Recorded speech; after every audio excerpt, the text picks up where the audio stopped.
Thank you.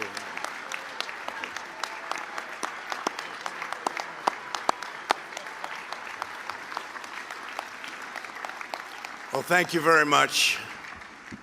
I'm working very hard for you, I will tell you. And sometimes you don't make it easy, and I certainly don't make it easy on you. And I will continue that tradition, if I might, this morning. And Arthur, I don't know if I agree with you. But I don't know if Arthur's going to like what I'm going to say. But I love listening to you. It's really great. Thank you very much. And thank you, Congressman, for the great job you've been doing and the relationship and the help. You're a warrior. Thank you very much. And Kevin, you're a warrior. Thank you. The job you've done is incredible. It wasn't supposed to be that way. A lot of extra work, unnecessary work. It's wonderful to be with the thousands of religious believers for the 68th Annual National Prayer Breakfast. I've been here from the first one, where I had the privilege of being asked. I've been with you for a long time before that. And we've made tremendous progress, tremendous progress. You know what we've done. I don't think anybody's done more than all of us together during this last 3 years. And it's been my honor. But this morning we come together as one nation, blessed to live in freedom and grateful to worship in peace. As everybody knows, my family, our great country, and your president have been put through a terrible ordeal by some very dishonest and corrupt people. They have done everything possible to destroy us, and by so doing, very badly hurt our nation. They know what they are doing is wrong, but they put themselves far ahead of our great country. Weeks ago and again yesterday, courageous Republican politicians and leaders had the wisdom, fortitude, and strength to do what everyone knows was right. I don't like people who use their faith as justification for doing what they know is wrong. Nor do I like people who say, "I pray for you," when they know that that's not so. So many people have been hurt, and we can't let that go on. And I'll be discussing that a little bit later at the White House. We're joined today by two people whose faith inspires us all. Our amazing, wonderful friend, Vice President Mike Pence, and his wonderful wife, Karen. Thank you. Thank you, Karen. Thank you to all of our great political leaders out there, so many that I've been working with so hard over the last 3 years, and we've accomplished so much. And to members of my cabinet in attendance, Secretary Mike Pompeo, Mark Esper, David Bernhardt, Jean Scalia, Alex Azar, Ben Carson, Dan Broilette, Betsy DeVos, Robert Wilkie, and Administrator Jovita Carranza. Joining us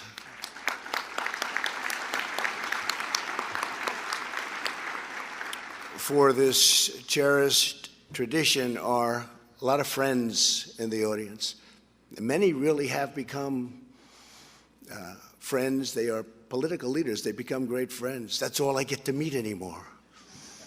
That and the enemies and the allies, and we have them all. We have allies, we have enemies. Sometimes the allies are enemies, but we just don't know it. But we're changing all that.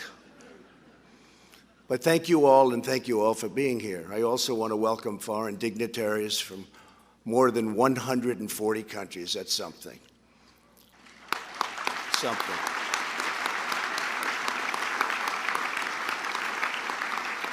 Everyone here today is united by a shared conviction. We know that our nation is stronger, our future is brighter, and our joy is greater when we turn to God and ask Him to shed His grace on our lives. On Tuesday, I addressed Congress on the State of the Union and the great American comeback. That's what it is.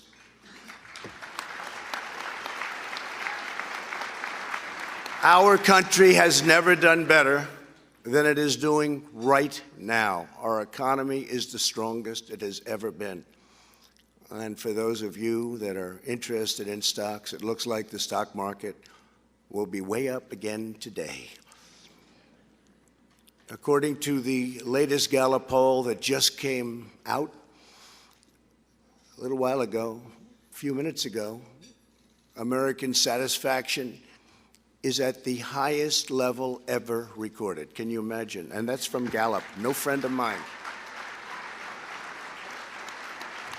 90% of Americans say they are satisfied with their personal lives. How about that? Isn't that something? Just came out today. They must have known I was going to be here. In everything we do, we are creating a culture that protects freedom, and that includes religious freedom.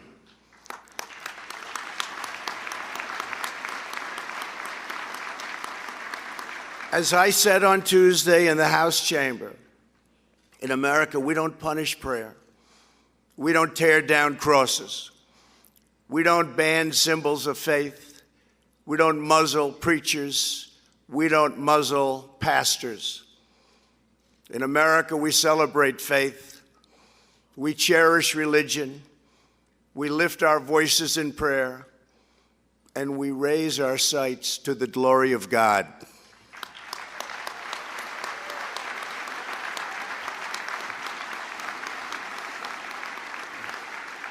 So much of the greatness we have achieved, the mysteries we've unlocked, and the wonders we've built, the challenges we've met, and the incredible heights that we've reached has come from the faith of our families and the prayers of our people.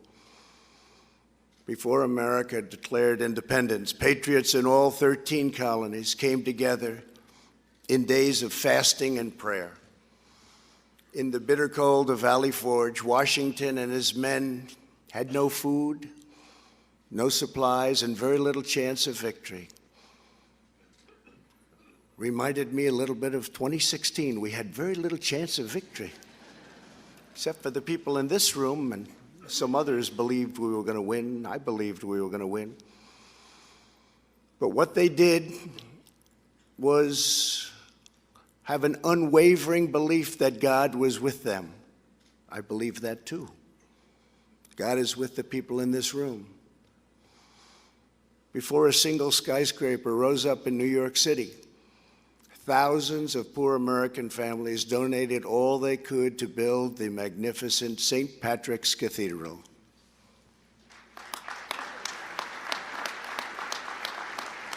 When Buzz Aldrin landed on the moon, he said, "Houston, I would like to request a few moments of silence." Then he read from the Bible. At every stage, our nation's long march for civil rights was inspired, sustained, and uplifted by faith, prayer, and devotion of religious believers. To protect faith communities, I have taken historic action to defend religious liberty, including the constitutional right to pray in public schools.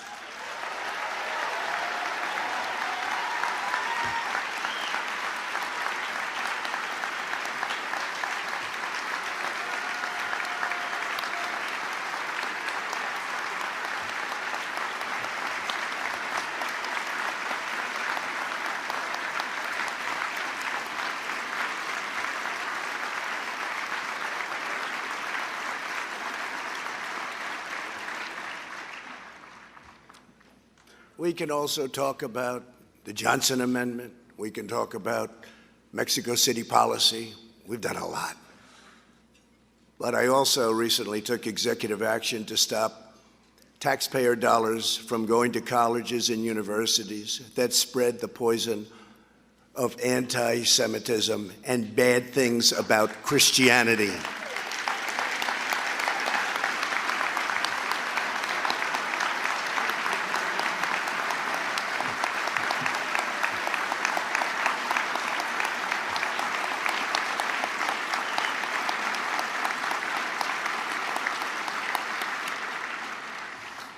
We are upholding the sanctity of life, sanctity of life.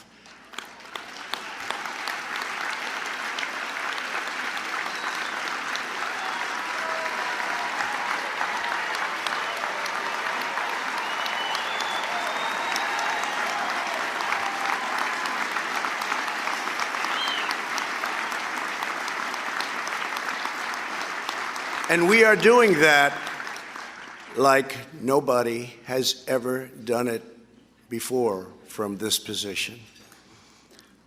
You better get out and vote on November 3rd. Because you have a lot of people out there that aren't liking what we're doing.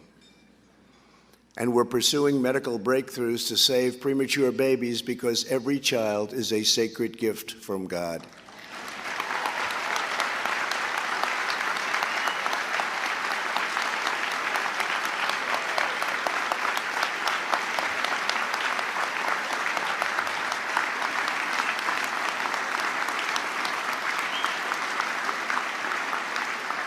Together, we are building the world's most prosperous and inclusive society. We are lifting up citizens of every race, color, religion, and creed. We are bringing hope to forgotten communities, and more Americans are working today. 160 million, a little bit short, just a little bit. 160 million, we've never been even close than ever before. Think of it, more Americans are working today, almost 160 million than ever before. Our unemployment numbers are the best in the history of our country. A more specific number, and numbers that you hear me say if you listen: African American, Asian American, Hispanic American, the best unemployment numbers in the history of our country. Women, best in 71 years. Sorry, we'll have you there soon. Soon it will be historic. Have to apologize to the women. It's only 71 years. But the best unemployment numbers. We're doing things that nobody thought possible. We're setting records that nobody thought achievable. And to give former prisoners a second chance at life, which so many people in this room have worked on for so long. We passed criminal justice reform into law, and I signed it 9 months ago.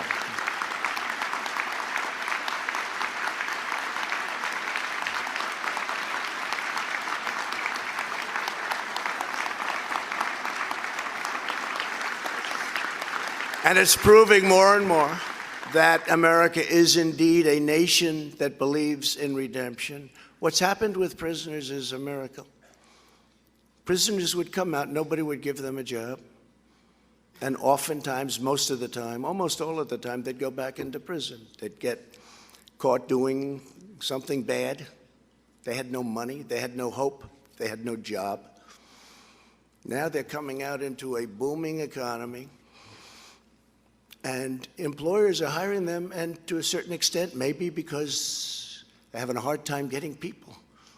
First time in our country's history, actually, we're running out of people. We have plants moving in by the thousands. We have car companies coming from Japan and from Germany, from lots of other places, and we need people.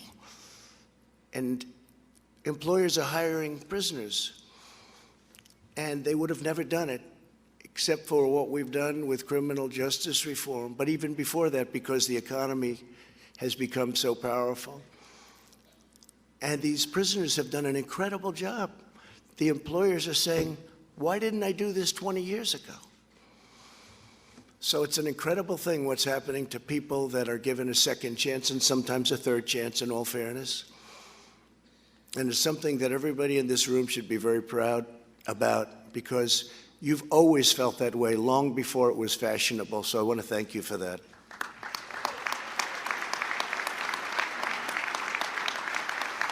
As we revive our economy, we are also renewing our national spirit. Today, we proudly proclaim that faith is alive and well and thriving in America, and we're going to keep it that way. Nobody will have it changed. It won't happen as long as I'm here. It will never, ever happen.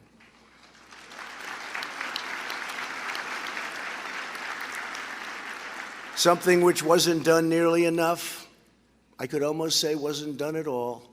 We are standing up for persecuted Christians and religious minorities all around the world.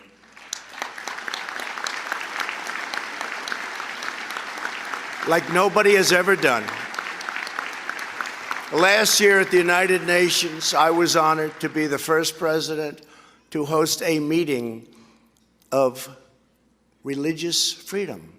It was based all on religious freedom. That was the first meeting of its kind ever held at the United Nations. There I called upon all nations to combat the terrible injustice of religious persecution. And people listened. And countries that we give billions of dollars to, they listened because they had to listen. It's amazing how that works, isn't it? But nobody ever played that game before. Weeks ago, a 21-year-old woman who goes by the name of Mary was seized and imprisoned in Iran because she converted to Christianity and shared the gospel with others. In Venezuela, the dictator Maduro has arrested church leaders. At the State of the Union, I was honored to host the true and legitimate president of Venezuela, Juan Guaido. Good man. I told him that all Americans stand with the Venezuelan people in their righteous struggle for freedom. Yesterday, our administration launched the International Religious Freedom Alliance, the first ever alliance devoted to promoting religious liberty. It was something, really something. More than 25 countries have already joined our campaign.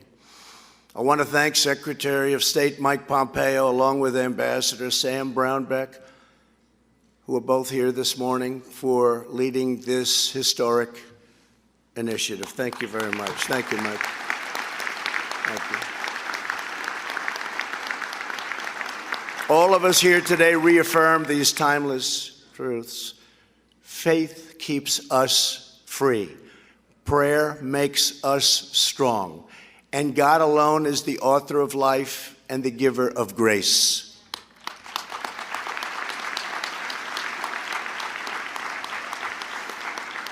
With us this morning is a pastor who embodies the miracle of faith and the power of prayer, Reverend Gerald Toussaint from Louisiana. Reverend Toussaint is an Army veteran, a truck driver, and a pastor.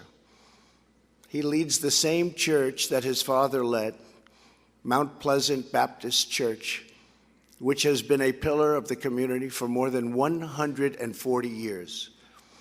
Last year, Mount Pleasant was one of 3 African-American churches in Louisiana that was destroyed in fires set by a wicked, hate-filled arsonist. Yet in the wake of such shocking evil, America witnessed the unshakable unity, devotion, and spirit of Reverend Toussaint and his entire highly spirited, beautiful congregation. Families quickly came together in prayer. Soon people from all across Louisiana came to help any way they could.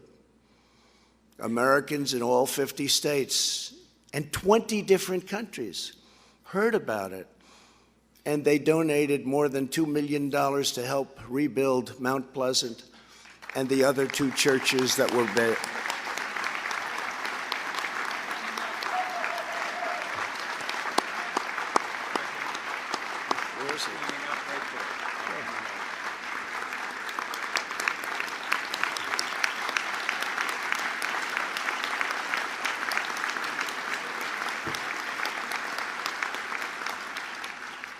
On Easter Sunday, just days after he lost his church, Reverend Toussaint preached about what it all meant. What does it mean? The Easter season, he said, is a fitting metaphor for recent events. It was dark the day that Jesus was crucified. It was dark at night when they burned our church. What has happened since is like a resurrection. Old things are gone, but it's going to be a brand new start, and it's going to be better than ever, Reverend. Better than ever. Fantastic. And today, just 10 months later, the ground is cleared. Careful plans have been made, and they're beautiful plans. And construction is about to begin on the new and very, very magnificent Mount Pleasant Church. Congratulations.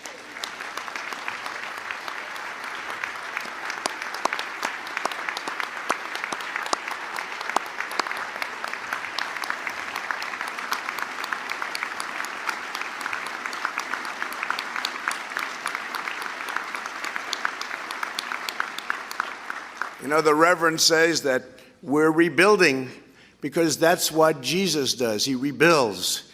He lives and he breathes. It's what he does. He wants it to be rebuilt. It was torn apart, but it's being rebuilt again, and I'll bet you it will indeed be bigger, better, and nicer than before. What do you think, Reverend? Yes? And it's going to have your mark on it. It did have, and now it have even great. And your father is looking down on you right now, and he's very, very proud of the job you've done. Thank you very much. Very much inspire us, Reverend. Thank you. Well, I want to just thank everybody. This has been very special. Tell your congregation that, and all of your people, that we have 350 million people in our country. They're proud Americans, and they respect what we're doing. Even those that you don't think so much like us, respect us, want to be with us, they're respecting our fight. And we are in a fight. Religion in this country and religion all over the world, certain religions in particular, are under siege. We won't let that happen. We are going to protect our religions. We are going to protect Christianity. We are going to protect our great ministers and pastors and rabbis and all of the people that we so cherish and that we so respect. America is eternally in the debt of our nation's African American churches all throughout this country. That's why it's so fitting and so, it's one of the reasons we chose this particular church in Louisiana. For generations, they've bravely fought for justice and lifted up the conscience of our nation, and we're grateful beyond any measure. But I can say that going beyond that, we're grateful to the people in this room for the love they show to religion. Not one religion, but many religions. They're brave, they're brilliant, they're fighters, they like people, and sometimes they hate people. I'm sorry. I apologize. I'm trying to learn. It's not easy. It's not easy.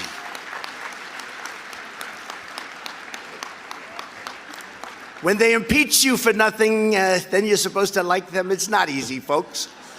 I do my best. But I'll tell you what we are doing. We're restoring hope and spreading faith. We're helping citizens of every background take part in the great rebuilding of our nation.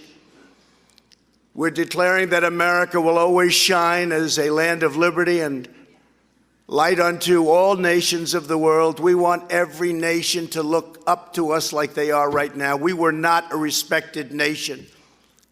Just a few years ago, we had lost our way. Our country is respected again. by everybody. This morning, let us ask Father in heaven to guide our steps, protect our children, and bless our families. And with all of our heart, let us forever embrace the eternal truth that every child is made equal by the hand of Almighty God. Thank you, God bless you, and God bless America. Thank you all very much. Thank you. Thank you.